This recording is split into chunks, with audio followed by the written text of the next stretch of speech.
You see the lieutenant's familiar shape in the orange jacket. It turns double, then triple, from the pain. We're alive. It's nothing. You're alive. That's what matters. Him, Sunrise, Parabellum. the lieutenant says. He's in the middle of a freshly cleaned room with the fan above his head like a halo. His face is covered in bruises. Ouch. It's not ouch time yet. You just got the Dramamine pill an hour ago. Wait until it wears off. Dramamine. Then it's not that bad. Neither surgical nor organ damage bad, but still under the counter bad. How bad am I hurt? Reasonably bad. You were shot in the left quadriceps. That's your thigh. Mm. It appears no major arteries were nicked. The bullet was removed and a bacterial infection treated with mercurochrome.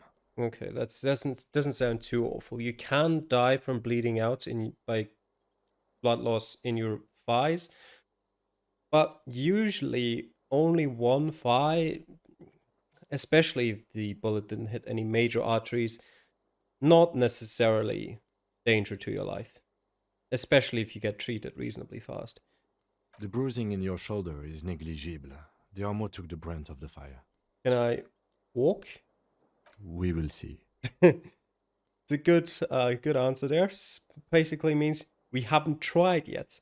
If it's possible, then by pure willpower alone, you are going to have to become a psycho-locomotor. I'm a psycho-locomotor. Good. You'll need to be. Whatever that is. Has anyone from my station been to see me? No. I'm not surprised. A man and a woman sit in the front seat of an armored motor carriage. The woman is driving. The man lights a cigarette. Jean Vicmer is his name. The asphalt vanishes under the wheels of the machine. Ahead, harbor cranes rise to the sky. Back to that shithole, he says. Good. I don't need them. I called your station after the fight. The injury was logged in. They told me they've sent officers to join you on the site. Odd. You haven't seen any, have you? I'm sure they're worried about you. That means he hasn't seen them around while you were out. They're not really worried about you. If they were, wouldn't they be here? Better not agitate yourself further. It already hurts. Sorry. If not my station, then who treated me? I did. Thank you. No need. You hurt? Not very. I have a concussion from that woman beating me with the butt of her gun. I tried to not move too much. Things would be worse if you didn't warn me. Thank you. I did not see her coming. Stupid of me. Okay. Get up.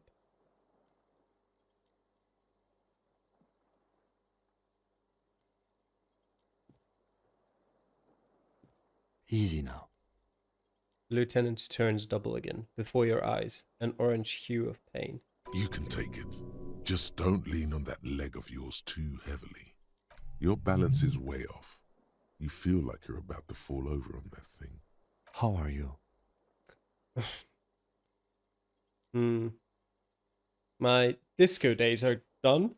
Your disco days should have been done quite a while back, Lieutenant Efrater. Yeah, fair enough.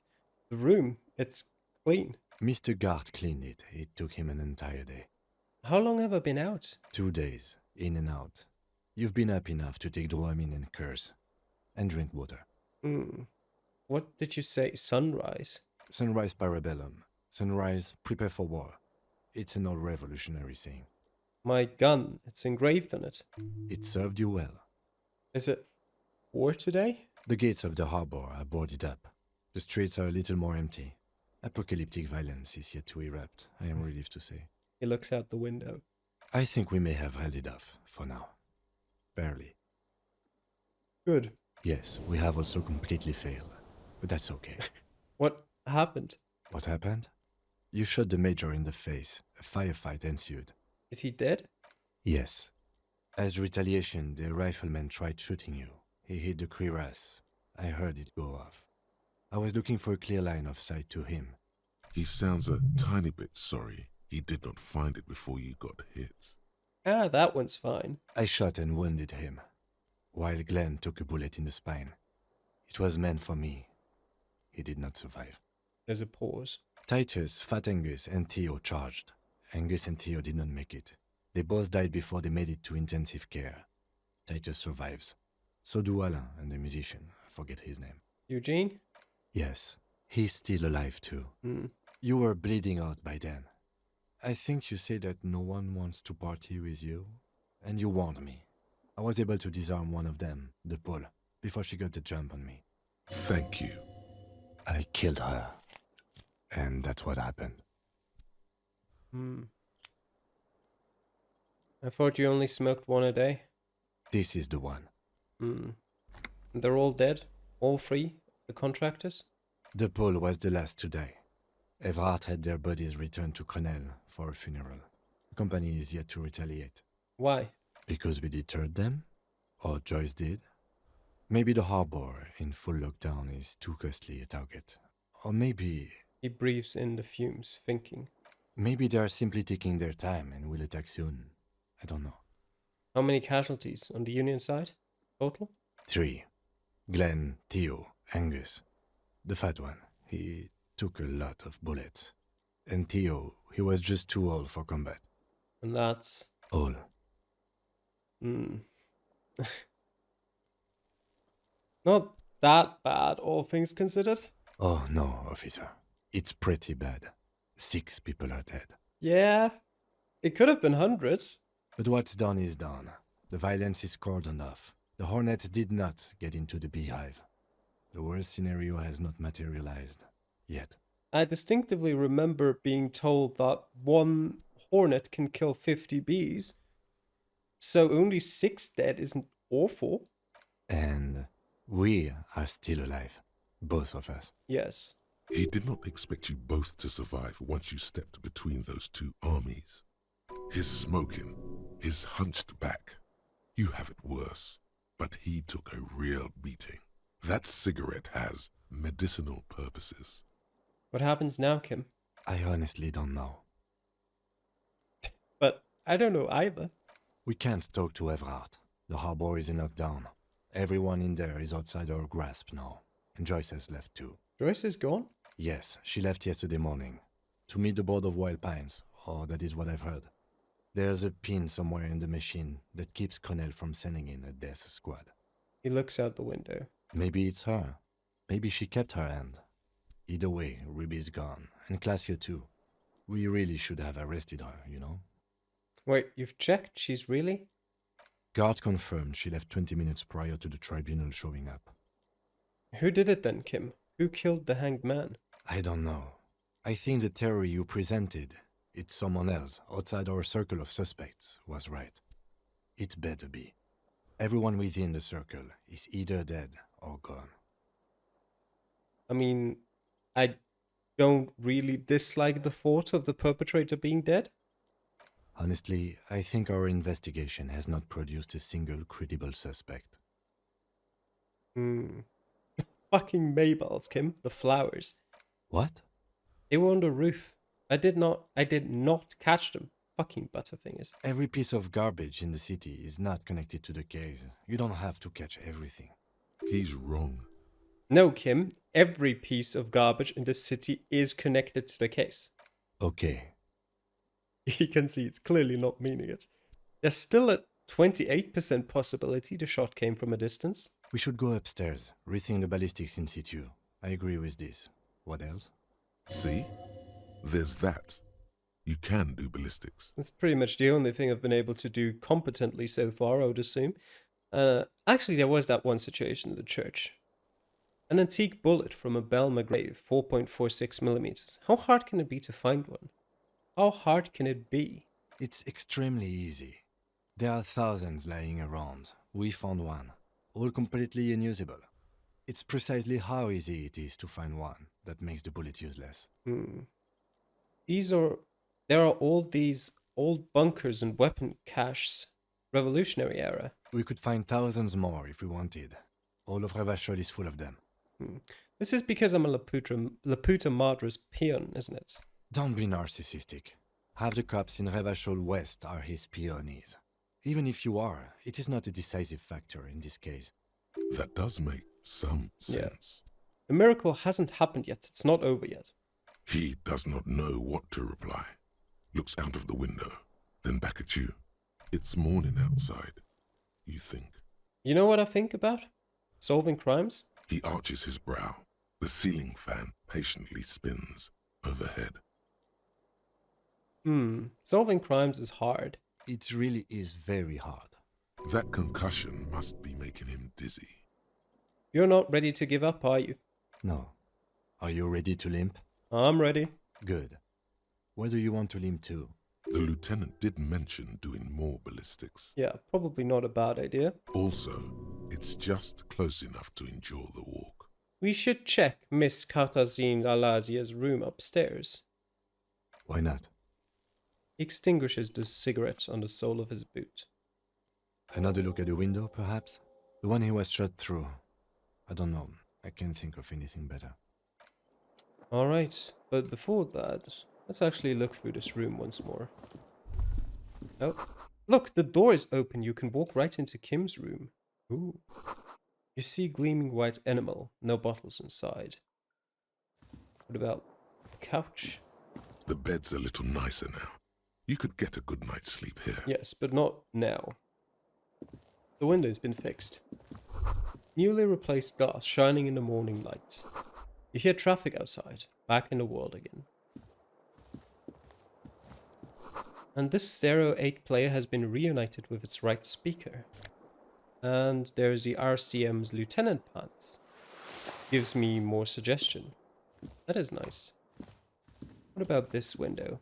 The bathroom mirror has been wiped completely clean. Electrochemistry. You know what? I think this is as good of a time as any. Let's equip electrochemistry stuff. We're currently on +1, which is coming from the genes. Okay, surely we have more. This is a start. Let's see.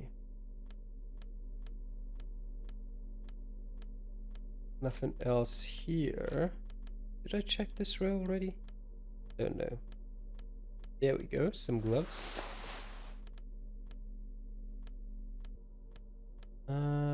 We've already got pants that give us electrochemistry, so they're not useful. These one give minus reaction speed, these one give minus subwarfare. We'll stick with that. The bathroom mirror has been wiped 42%. completely clean. You see the reflection of your face in the mirror, even now adorned with the expression. Let's have another go at stopping it. Nope. Still not happening. Still not happening. It Just won't come one off that easy. Alright.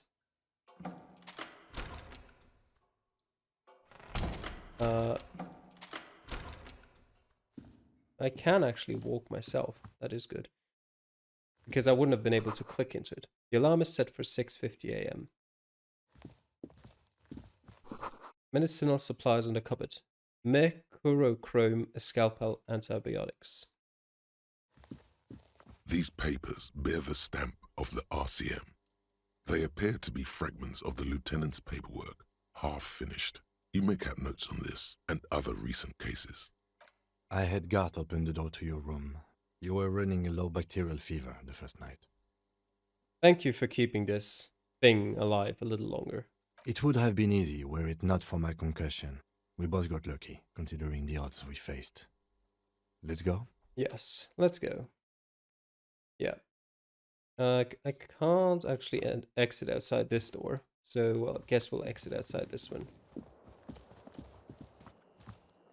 Although out of curiosity, is the light now on? The fan stands still. Hold on the light bulb. The lights are on. Good. Let's leave then.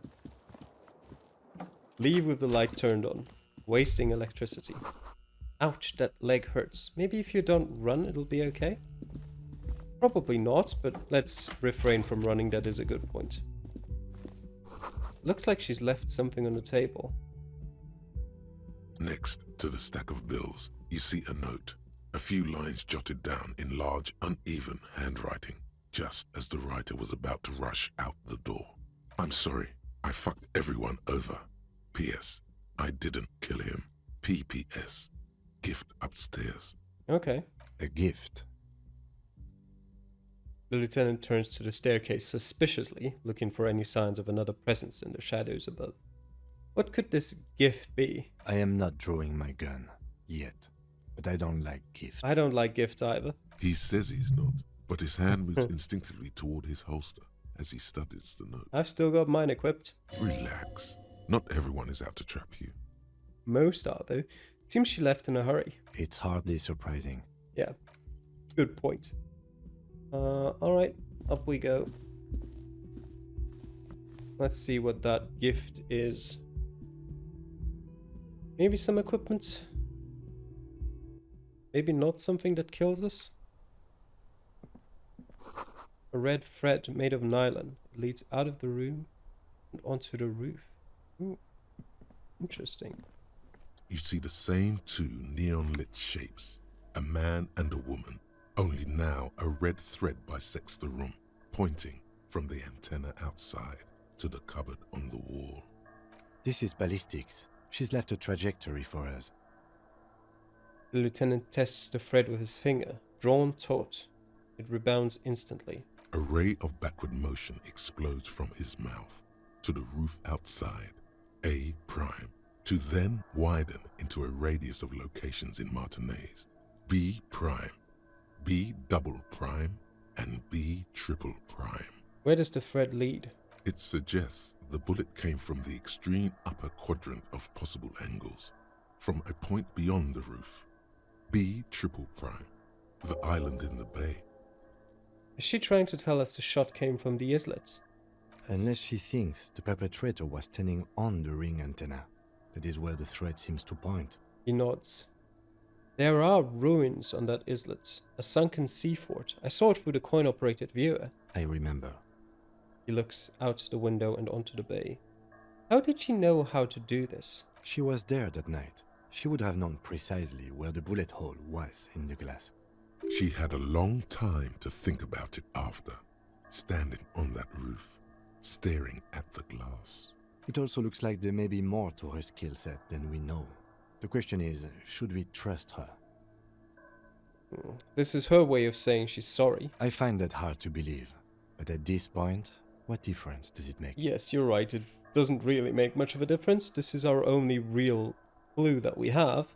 And we've not been to the islet yet, because we had no means of getting there so far, so we might as well. This is also a location we have yet to rule out. So it is. For a second he seems tired. Maybe we need to go to the island? The wind blows in from the open window. The lieutenant sighs, looking into the cold distance across the water. The lead is flimsy. You might as well go around Martinez, looking under every rock and talking to every person. But what else is there? What else is there? Not a lot, no. Kim, let's go to the fucking island. Okay, let's go to the fucking island. He takes a second to gather himself, then says, How do we get there? Joyce Messier had a sloop, but she's gone. Lillian, the net picker, she's tarring her boat. Ah, yes, of course. The village. Let's go. Sure. But before that, let me see if there's anything more to the door now. There's a lot that happened in the meantime. Maybe something unlocked the white check again. Also, there's this. The thread is tied to the antenna. Come on. The same Nope. small, heavy door. Locked. No lock. Still locked. Do we have... We don't have skill points, of course we don't. Alright. Off to the island then. Just get back down. Let's see if Titus is still around or if he's currently in some sort of hospital somewhere. Or maybe he's actually at home, wherever that home may be for him. Let's see how that area of the Whirling in Rags looks with less people occupying it.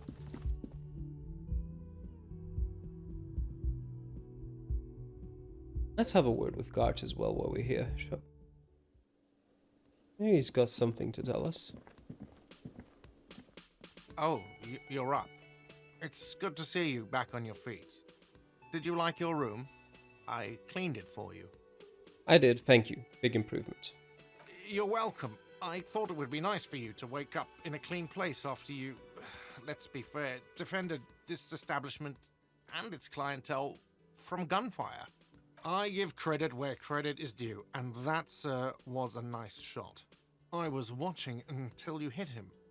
Crawled inside then. Bullets started flying.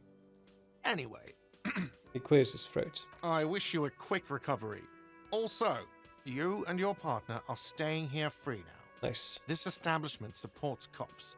The stay is free, the drinks are not. It just felt I needed to specify that. Probably a good thing. Where did everyone go? Oh, you know, people don't tend to stick around after shootouts. Turns out they're not good for business. Seems reasonable. What happened to the man with the sunglasses? I don't remember everyone who comes here, and many people wear sunglasses inside lately. Must be a I fad. don't know who you'd be talking about. Okay, so I have to mention when it happened, you were right out there on the balcony. Yeah, I was. Yeah. That's because I'm a bad ass. If you say it as two different words like that, it sounds like there's something wrong with your ass. Yeah, well, fuck you too then. Do you have any more questions or stylistic pronunciation advice? No, that was more than enough. Thanks. No problem. They'll come back. They always do. Goodbye. Oh, he's still here. Never new to this door, maybe? Oh yeah, Titus is still there. You see a heavy steel. Yes. It could be connected. Nothing new to this door. I see. Yep, stop running. How did you enjoy the shootout? Hi again, Gendarme. No. Okay, Bye-bye, then. Gendarme. Bye-bye. Titus, Seeing you approach, the bruised man raises his bear in welcome. Crazy motherfucker. Didn't think you had that fury in you. But I guess I've misjudged a lot of people lately. That was one hell of a shot. Hell of a shot. The fucks did not expect that. he looks at you with unmistakable respect. I guess what I'm trying to say here is, thank you for intervening, fellas. That was mighty brave of you. He extends his hand. This is big.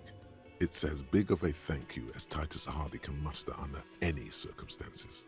Yes, shake his hand and nod in silence. Now, how can I help you?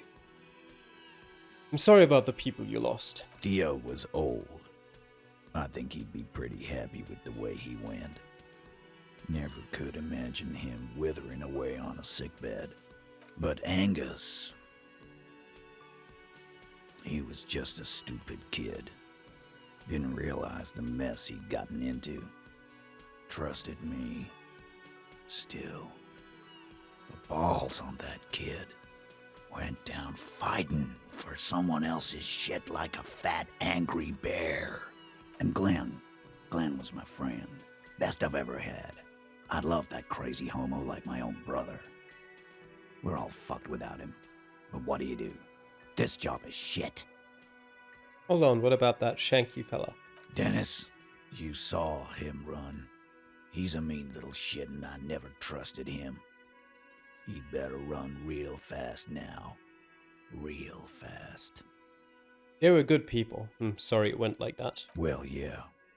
Memento mori. Right. Yeah, totally. Absolutely. Today, I'm going to get drunk, eat good food, and bed a good-looking girl. 'Cause tomorrow, a motor carriage might run me over.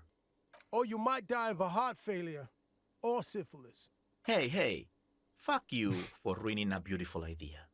What's going to happen to the Hardy Boys now? First, we're gonna find Dennis. I'm going to find Dennis. I'm going to find him, and then I'm going to kill him. The tone of the statement is so matter-of-fact.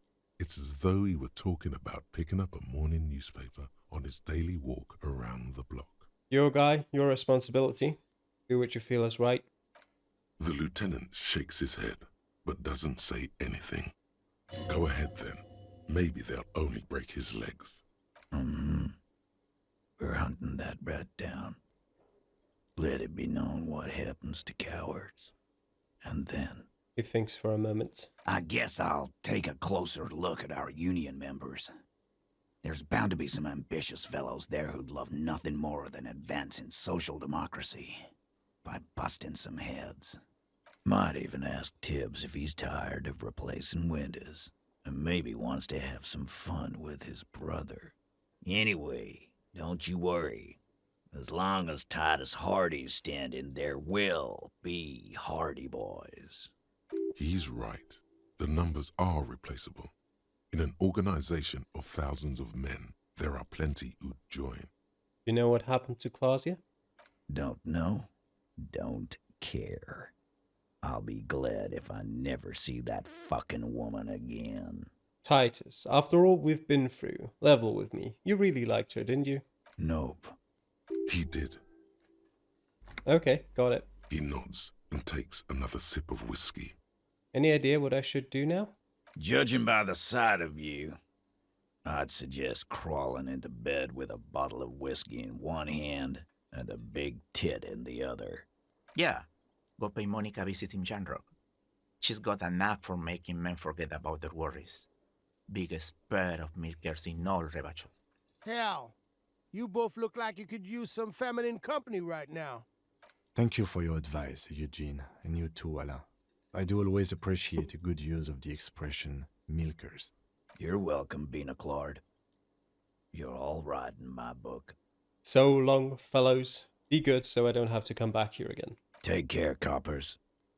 You two look after yourselves now.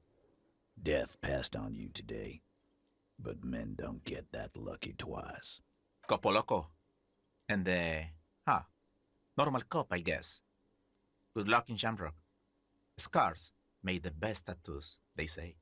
Thanks for getting involved, guys. Not a lot of cops would step into that line of fire, but you did. And if you ever feel like the uniform is holding you back, I've got a few vacancies. You'd make one hardy boy, copper. And Titus Hardy himself would make a good officer. That man was born to lead. The RCM could really use a man like you, Titus. Think about it. I will, capo. That's a promise. Now scoot, 'cause the Hardy boys got some mourning and drinking to do. That achievement I just got, 2.3% of the player base has gotten that achievement. Very interesting. Apparently a rare one. Take it easy on the drink. The danger has not passed. This town needs you on your feet. Good point, Bino Claude. We'll keep the vol under 12% tonight. Alright. Let's walk out that door and see what happened to the world outside. But we're gonna really take a look at the world outside and everything going on in it. Un jour, je serai de retour près de toi. One day, I hope to return in front of you, or before you, probably. It's more like it. Inside, you see a set of steering levers, a radio microphone, a pull-out toolbox, and the soft glow of the fuel preheater gauge. I pretty much just misclicked on this, but while we're at it... Precinct 57, how may I assist you? Precinct 57, we've been attacked. I repeat, Lieutenant Kim Kitsuragi and... Something is wrong. Only static hisses through the speaker. Hello? No reply. Only the mindless drone of static crawling through the air. It's been this way for a while now. My guess is the Union is listening in on our conversations and jamming out our communications to protect themselves from Crenel. It only happens when someone mentions the attack. The rest is unaffected. Our best bet is to carry on like nothing happened. That is, if we don't want us cut off the grid completely. Isn't that dangerous? No more dangerous than stepping between 3 armed mercenaries and 8 Union men, I hope. Fair point. He glances over his shoulder. I don't like it either, but that's the way it is. The street seems safe enough to me. If anything, taking out the mercs made things calmer. For now. He flicks off the radio. Silence. You can try calling again. Just don't mention the tribunal. And remember, they are listening in. Everything sounds okay. No drumbeat of total war yet. If anything, everything sounds too okay. In the cabin, you see a set... Alright. Well then, I think we're gonna leave it at that. We're gonna have a good exploration of whatever is left of the city in the next episode. And then once we've done all of that, we're gonna make our way to that little islet. And we're gonna find the real murderer. Or whatever's left of them. But for now, thanks for watching. I hope you enjoyed, and I'll see you guys next time. Bye.